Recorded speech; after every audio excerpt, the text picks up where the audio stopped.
Welcome to the Dev Banner. This is Eric. This how-to series is encrypting a column at rest and how to do that.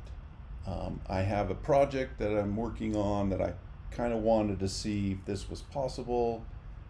I did some digging around and it ends up being much easier because of the way that Go's base language, base functionality is working. So I'll show you that. But let's start off with our struct. And you'll see the struct, I have two types that I created. One's called encrypted column, one's called decrypted column. And they're both string.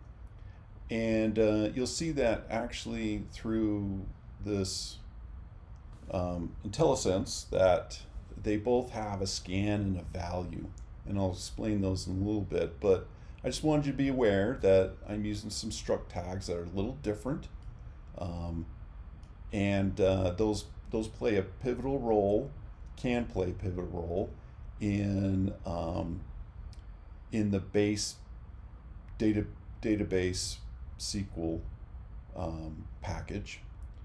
And the JSON, you'll see that I'm just pushing that out as full address if it's encrypted, and if it's decrypted, it's going to be a special JSON call by that name. So let's go ahead and look at these types, and here they are.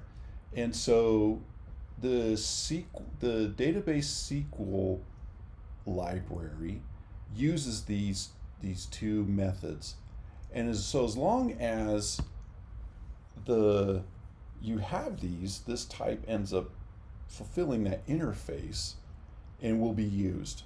And so value is a function or a method, I should say, that will be called when you're ready to push that to the database by the driver.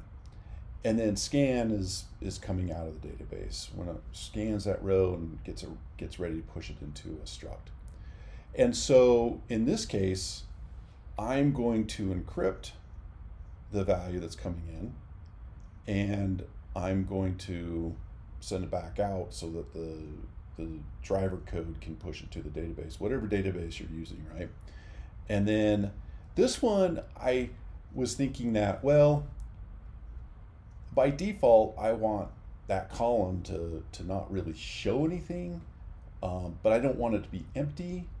And maybe the UI wants to just show whatever it gets, so it doesn't have to figure out if it's an encrypted column or not.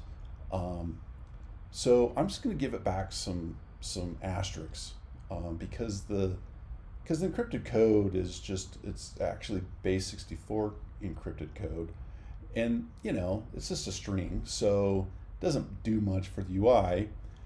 But then on the other hand, the decrypt column kind of does the opposite thing. Even though we're not really going to use this thing, I still provide it because we're not going to use this struct field to be pushing to the database. But I am going to scan, and I'm going to decrypt it and then save it back out to the struct.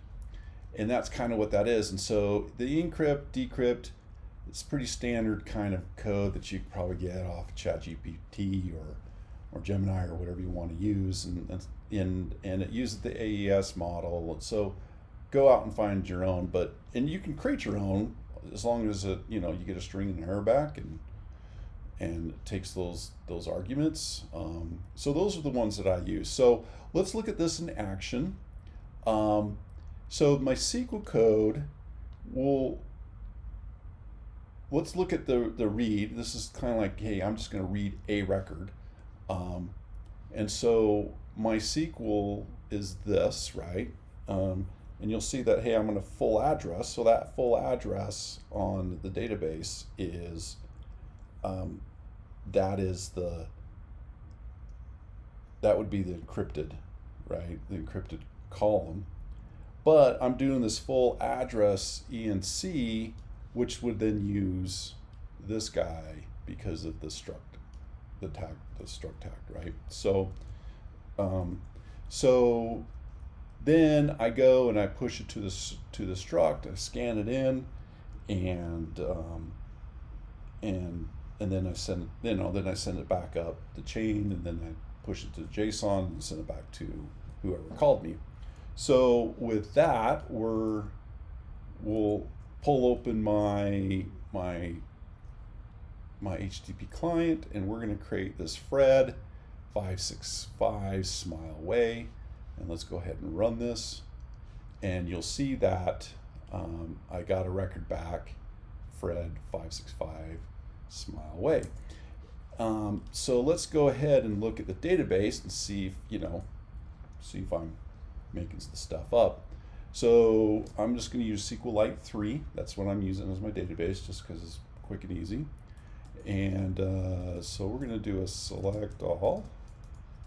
Actually, I think I probably have it in memory, so I just went up a couple times. So then you'll see Fred, and then this is the base 64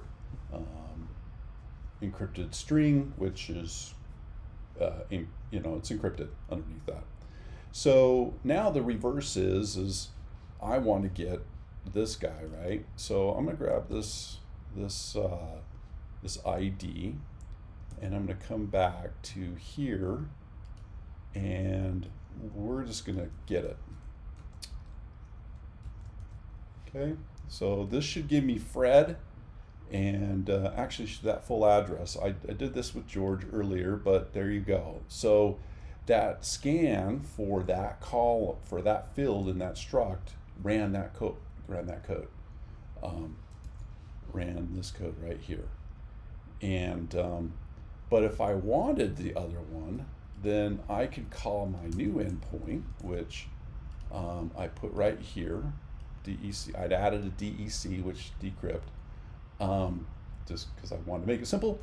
And now that decrypt should go down and call this redecrypt, which now instead of encrypt, I'm wanting that value as a decrypt, which then uses this guy and puts the value into here, which then calls this scan, which we decrypted. So let's go ahead and run that, and you'll see that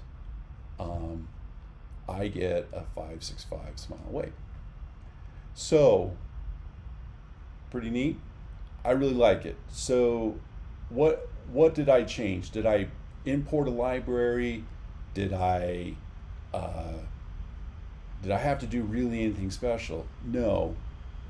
Go with interfaces allowed me to extend the functionality for my type so that I can extend it and do whatever I want.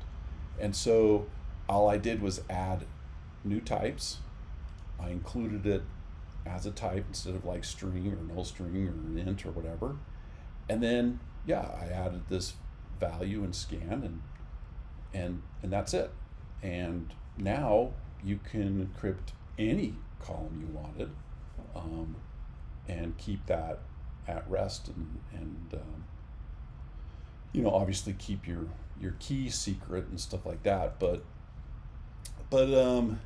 that's the beauty of how Go does things under the hood with interfaces. It's pretty amazing. So, but I wanted to add a little. So when I originally was going to do this video, I actually did this video a couple times. I wanted to see if manually connecting with just the library and using database/SQL would do the same thing, and it does. So I'm scanning, I'm doing rows. I just wanted to point out that if you come over here, I am using a library I really like called SQLX, and this one-liner does the same as all of that. And I really like it. If you've never used it, go try it out. It has a get, which is one single, takes a single, like in this case, single user.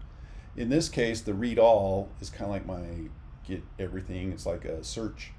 So if I was to come over here and do the same thing, you'll see that there's Jose, James, George, Fred, and Eric with its things. Now I don't have a decrypt on here, but by out of the box,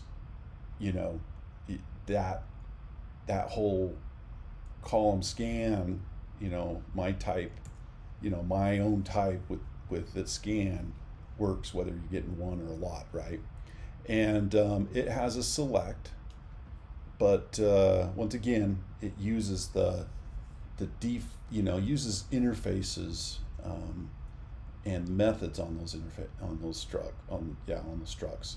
So it's amazing. It's pretty cool. So just a little tidbit. SQLX, really like it. Here's the guy that's created it. His GitHub account and project name, and there you go.